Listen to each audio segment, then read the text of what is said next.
My ICWA fellowship is about the Fulani community, who are a pastoralist community who live across West Africa, and I'll be looking at how Fulani life is changing and how they're coping with these increasing challenges from climate change, increased recruitment from jihadist groups, conflicts over land and water, and increased discrimination by the various governments in the region.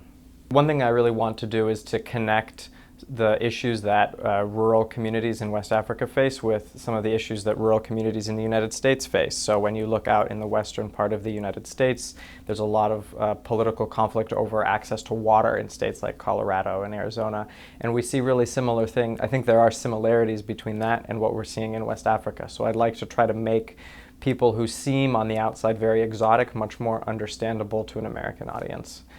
The security situation, it's very constantly in flux in West Africa, and so there might be places that I want to go, but that in the next 2 months will not be safe for me to go to. So I will have to be constantly checking and making sure that it's safe to go to some of these places. But I think it'll be great to have ICWA as a partner because there's such a strong support network here, and there's so many fellows who've done work in West Africa, and I can kind of rely on them as a network to figure out the safety and security situation over the next 2 years.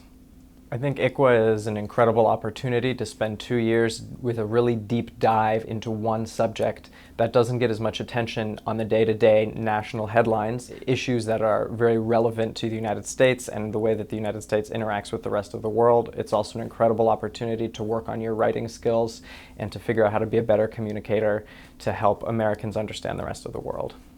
I look forward to filing the monthly dispatches, trying to tell people, talk about big issues, but through people's everyday stories. I also plan on doing a lot of photography, and I'm interested in doing some podcast work. I've done a little work in audio, and I want to keep doing that.